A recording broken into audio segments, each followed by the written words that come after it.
A rotina exigia que a enfermeira responsável e o residente-chefe coordenassem o código de emergência. O residente-chefe olhou para mim e disse: "Deb, acho que não está indo muito bem, talvez devêssemos encerrar." Isso significava que era hora de declarar a hora da morte. Quando ouvi essas palavras, algo tomou conta de mim. Uma espécie de conhecimento intuitivo poderoso, quase como uma voz dizendo: "Não, você tem que continuar. Você vai conseguir recuperá-lo." Nada naquela sala de reanimação indicava que isso fosse possível, e essa sensação me deixou confusa e assustada. Mesmo assim, antes de poder refletir sobre isso, as palavras saíram da minha boca. "Podemos tentar mais uma vez?" O residente-chefe, com uma expressão desanimada, consentiu. "Tudo bem, Deb. Vamos mais uma rodada." E assim fizemos, e conseguimos recuperá-lo. A sala de reanimação explodiu em aplausos. Ninguém acreditava no que tinha acabado de acontecer. E eu pensei: ainda bem que ouvi aquela voz, seja ela qual for, porque conseguimos trazer esse homem de volta. Esse foi um momento inesquecível. Após a reanimação, o paciente começou a se estabilizar, mas não acordava. No dia seguinte, quando voltei ao trabalho, soube que ele havia acordado, estava fora do ventilador e conseguia falar. Entrei no quarto dele, e a primeira coisa que ele disse foi: "Você é a enfermeira?" Fiquei perplexa e respondi: "Sim, sou eu. O que eu fiz?" Ele explicou: "Eu ouvi você. Eles queriam desistir de mim, mas você pediu para tentar mais uma vez." Fiquei atônita.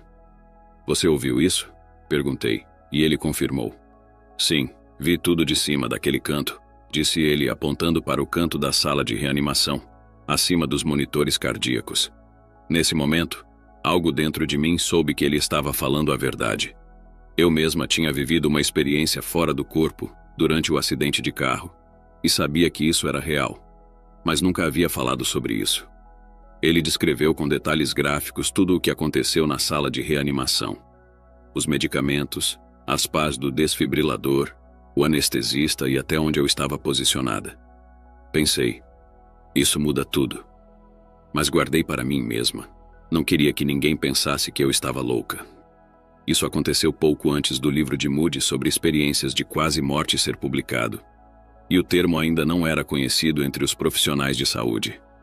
Acreditei em cada palavra dele, e essa experiência foi um catalisador para minha mudança de carreira. Saí dos cuidados agudos e me mudei para a saúde comunitária e cuidados paliativos, o que me levou a estudar psicologia clínica. Isso me permitiu passar mais tempo conectando-me com os pacientes, compreendendo suas questões psicológicas e espirituais. Era um programa muito rigoroso, e eu estava me estabelecendo na nova carreira. O ano era 2008, um período de grande estresse devido à crise financeira.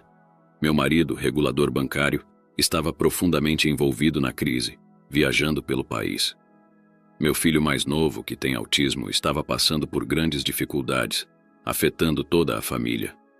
Naquela época, eu trabalhava como terapeuta em consultório particular e estava completamente sobrecarregada. Além disso, meu pai, com quem eu tinha sofrido o acidente de carro e de quem era muito próxima, estava morrendo de câncer pancreático. Ele morava conosco, e eu era sua cuidadora principal. Ele faleceu em junho daquele ano. Em dezembro de 2008, as festas de fim de ano se aproximavam. Seriam minhas primeiras festas sem meu pai, e eu estava esgotada e deprimida. Decidi visitar seu túmulo, a 2 horas de distância, onde ele está enterrado ao lado de minha mãe. Fiz a viagem sozinha, e quando voltei para casa, meu marido notou o quanto eu estava cansada. Ele sugeriu que eu fosse para a cama cedo. Embora eu não me lembre de todos os detalhes, recordo que pendurei meu casaco, coloquei minha bolsa no chão e subi as escadas. Meu marido, preocupado, perguntou se podia ficar comigo, pois eu não parecia bem. Concordei dizendo que leria um pouco para relaxar. Em cerca de 10 minutos, senti-me extremamente tonta e caí sobre o livro, entrando em parada cardíaca completa. Meu marido não é profissional de saúde, mas eu havia ensinado RCP a ele e a todos em casa, pois meu pai tinha histórico cardíaco. Nunca imaginei que ele usaria essas habilidades para me ressuscitar, Após refletir profundamente, percebi que isso é maravilhoso. Não quero deixar passar o que vem a seguir. Instantaneamente, esses pensamentos surgiam em minha mente, ou eu fazia essas perguntas, e elas eram respondidas quase que de imediato. Quando questionei o que viria a seguir, comecei a me mover novamente. E nesse momento me foram mostradas cenas que eu chamaria de uma revisão de vida. Só que eram imagens das vidas de outras almas na Matrix. Olá! Seja bem-vindo a mais um vídeo do nosso canal. Aqui traduzimos testemunhos de pessoas que passaram por experiências de quase morte e outras experiências espirituais. Hoje vamos conhecer a história do Dr. Deborah King. Ela conta que morreu e voltou com 2 presentes incríveis. Se você ainda não é inscrito no canal, inscreva-se agora. Ative o sininho de notificações para ser avisado a cada novo vídeo. Agora vamos escutar o testemunho de Deborah. Meu nome é Deborah King, e hoje vou falar sobre minha experiência de quase morte que ocorreu em 28 de março de 2010.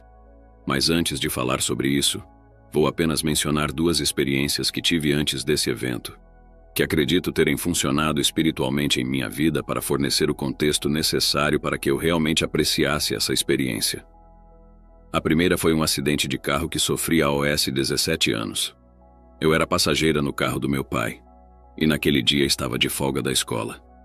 Era janeiro de 1972, e estávamos parados no sinal vermelho de um cruzamento. Meu pai sempre esperava até o semáforo ficar verde e olhava para os 2 lados, pois estava sempre consciente, especialmente naquele cruzamento, de que alguém poderia passar em alta velocidade e tentar furar o sinal vermelho. Foi exatamente isso que aconteceu. Estávamos lá parados, o sinal ficou verde, e essa é a última coisa que me lembro, pois fomos atingidos por um motorista bêbado. Eu estava sentada no banco do passageiro, sem cinto de segurança. Na década de 70, não éramos muito bons em usar cintos de segurança, não tínhamos airbags. E os cintos de segurança não eram passivos. Descobri mais tarde que, se eu estivesse usando o cinto, teria morrido instantaneamente, pois o caminhão destruiu completamente o lado do passageiro do carro, até a parte inferior do veículo, e eu estaria bem embaixo. Fui lançada quase completamente para o banco de trás e tive vários ferimentos ortopédicos. Em algum momento, lembro-me de estar acima da cena do acidente.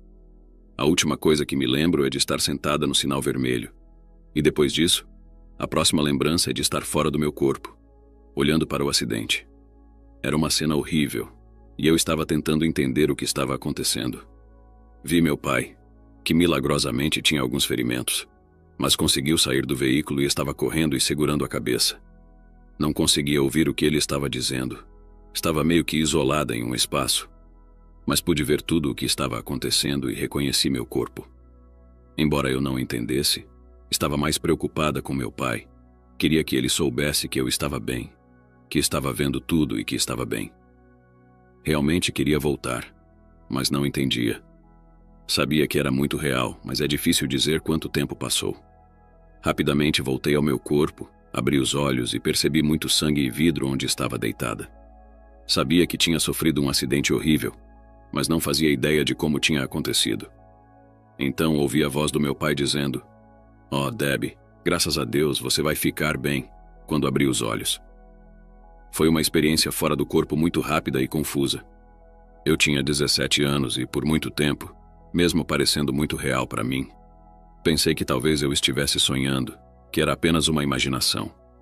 A terminologia fora do corpo realmente não existia naquela época, então nunca compartilhei essa experiência com ninguém.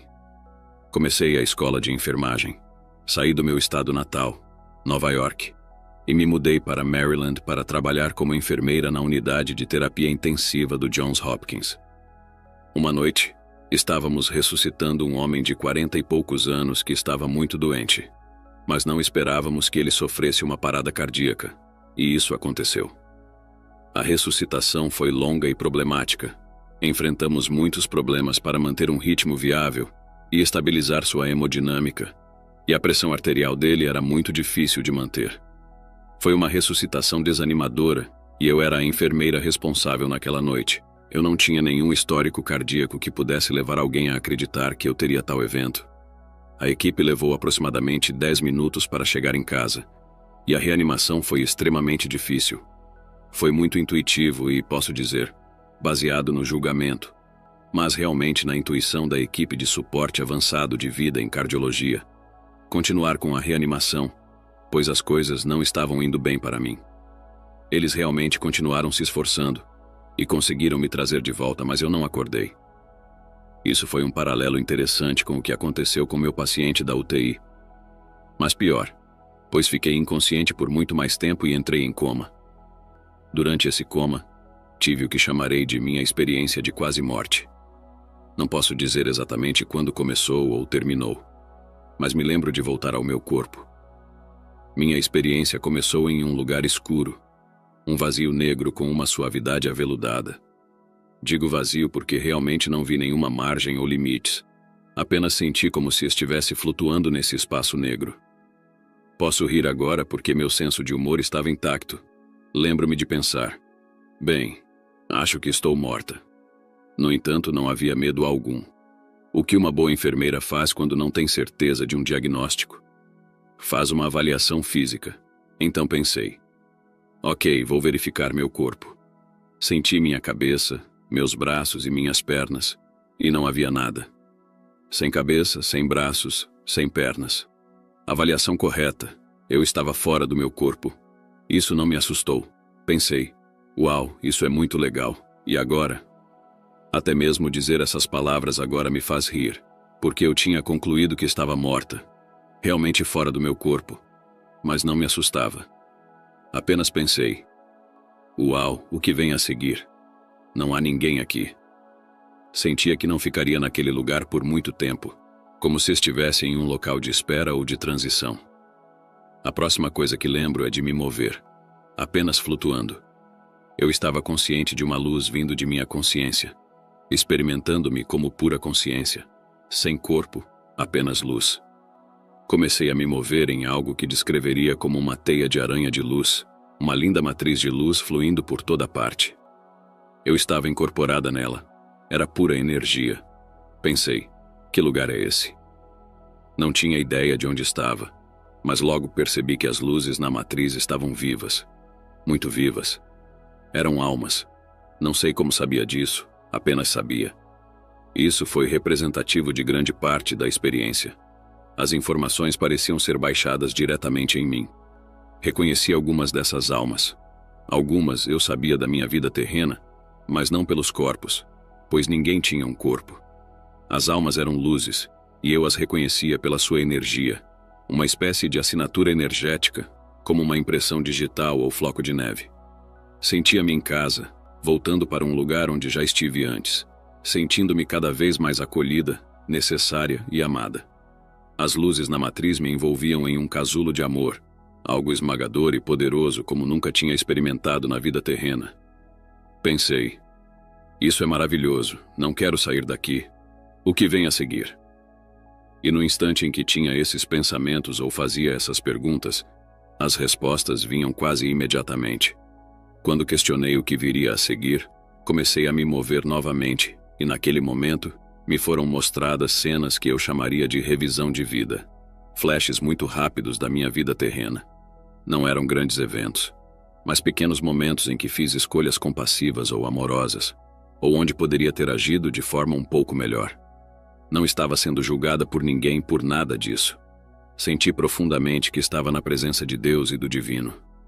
Fui criada como católica, sempre fui religiosa e espiritual, mas durante essa experiência, não vi nenhuma figura religiosa. Tudo foi, em grande parte, no nível do sentimento. O que eu estava vendo não era com meus olhos humanos. Era uma visão difícil de descrever, pois parecia que eu estava enxergando com a alma. Sentia que estava sendo observada por Deus e pelo divino em minha essência, sendo vista pela essência de quem eu era. Quando esses flashes de minha vida surgiram, alguns foram difíceis de encarar. Lembro-me de pensar: ó Deus, lembro-me deste momento. Por que você escolheu isso? Mas ninguém me julgava. Era eu mesma que fazia isso, fazendo parte da minha própria revisão de vida. Uma coisa interessante foi que, diante das luzes na Matrix, me foram mostrados flashes rápidos das vidas de outras almas. Algumas dessas imagens eram difíceis de ver, enquanto outras mostravam momentos alegres, como nascimentos e celebrações. Também vi experiências traumáticas, sentindo as emoções das outras almas como se estivesse vivenciando suas dores e alegrias. Eu não estava apenas revivendo minha vida, mas também experimentando a vida dos outros, como se compartilhássemos essas vivências. Lembro-me de ficar profundamente afetada por algumas cenas das vidas dessas almas na Matrix. Quando me senti assim, palavras surgiram em minha mente. Não olhe para os acontecimentos ruins, olhe para as luzes, olhe para as almas. Fiz isso e vi que elas eram brilhantes e belas. Recebi a mensagem de que nada pode prejudicar a alma. O corpo pode ser ferido e a mente traumatizada, mas a alma permanece imortal e intacta. Essas palavras me aqueceram e me encorajaram profundamente. Essa revelação não se aplicava apenas às vítimas de experiências terríveis, mas também a OS perpetradores. Isso foi difícil de aceitar, mas a mensagem era clara. Nada pode prejudicar a alma. Todos temos livre-arbítrio para fazer escolhas sobre como vivemos nossas vidas. Reconhecendo essa verdade espiritual, decidi que queria permanecer naquele lugar e aprender tudo o que pudesse. Estava tão conectada com o que acontecia no nível da alma que não pensava na minha vida terrena, nem nos meus filhos. Sentia-me em casa e não queria sair dali. Mas assim que esse pensamento surgiu, percebi que estava me movendo novamente, afastando-me da Matrix. Duas energias de luz se aproximaram de mim, e eu sabia que iriam se comunicar comigo. Não houve palavras, tudo era de alma para alma. A primeira alma que se comunicou comigo era meu paciente da UTI, aquele que teve uma experiência de quase morte 30 anos antes. Fiquei feliz em vê-lo. Ele me disse que nossa experiência tinha um propósito e que eu deveria compartilhar minha história para ajudar outras pessoas. Inicialmente concordei, mas logo percebi que isso significava voltar. Ele respondeu: "Você já decidiu voltar, mesmo que não se lembre." A segunda alma que se aproximou era meu pai. Fiquei incrivelmente feliz em vê-lo. Disse-lhe: "Pai, é você?" Ele parecia menos surpreso, como se soubesse que eu estaria ali. Ele me disse que nunca me deixou e que eu não precisava ter medo de voltar e continuar meu trabalho, pois ele sempre estaria comigo. Mesmo que eu não entendesse completamente, confiei nele. Assim que tomei a decisão interna de confiar, percebi que estava acima do leito da UTI, vendo meu corpo conectado a um ventilador e várias linhas arteriais. Pensei: isso não está bom, talvez eu não precise voltar. Mas assim que tive esse pensamento, fui sugada de volta ao meu corpo, como se fosse puxada de volta. Nesse momento, foi a primeira vez durante toda a experiência que senti medo, dor e confinamento. Eu estava em um estado espiritual expansivo e ilimitado, e agora me via presa nesse corpo físico minúsculo, sentindo dor e dificuldade para respirar. Estava petrificada e pensei: ok, deve haver uma saída por aqui, preciso voltar para onde estava. Antes que percebesse, comecei a puxar meus tubos intravenosos e retirei meu tubo de respiração. Olhei para ele, estava em meu colo e pensei: isso não é bom. A equipe médica veio correndo para minha cabeceira, parecendo ver um fantasma. Rindo agora, lembro que estavam assustados, perguntando se eu conseguia respirar e qual era meu nome. Eu pensava: por que essas pessoas estão tão chateadas? Estou bem, claro que estou respirando.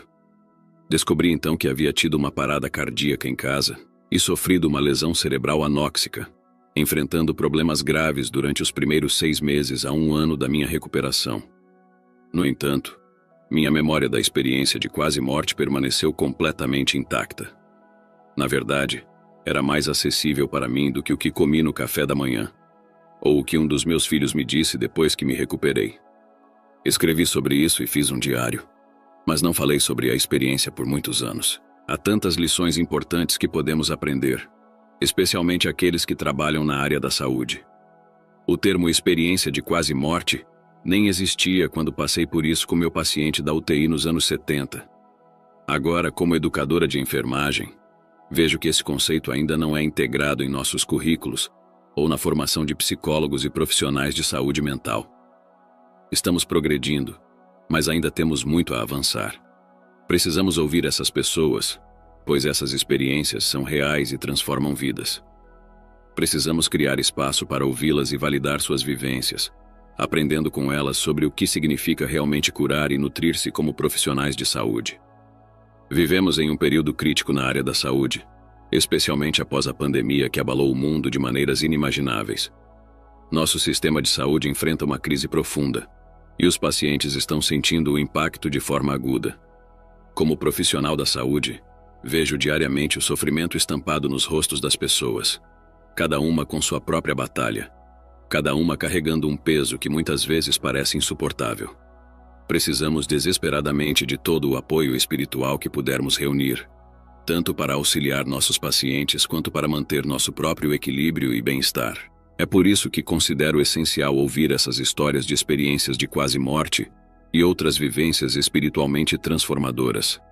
Elas não são apenas narrativas fascinantes, mas sim presentes inestimáveis que podem nos ensinar muito sobre a verdadeira natureza da cura e do cuidado. Muitas pessoas ao redor do mundo estão passando por essas experiências e, corajosamente, compartilhando suas histórias com os outros.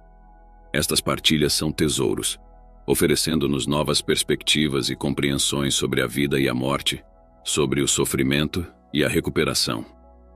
Uma das lições mais importantes da minha experiência é que nossos entes queridos que partem deste mundo permanecem conosco espiritualmente. Estão tão próximos quanto nossa próxima respiração. Não passa um dia sem que eu me sinta profundamente conectada ao meu pai e aos outros que perdi no mundo físico. Eles estão aqui, nos guiando e ajudando. Nunca estamos sozinhos, e isso eu afirmo do fundo da minha alma. Embora soframos e lamentemos profundamente suas perdas em nossas vidas físicas, seus espíritos estão conosco. Somos essencialmente seres espirituais. Não somos corpos com alma, mas almas com corpo. Essa é uma das maiores lições para mim. Somos principalmente seres espirituais que por um breve período habitam corpos físicos. Provavelmente encarnamos várias vezes em diferentes vidas, mas nossa essência é espiritual. Faz sentido que nossos entes queridos estejam sempre conosco, pois o que falta é apenas o corpo físico. Se você deseja compartilhar sua experiência ou tem algo a dizer, entre em contato comigo através do site que estará na descrição abaixo. Agradeço a oportunidade de compartilhar minha história, especialmente com profissionais de saúde que possam ter tido experiências semelhantes ou com pacientes.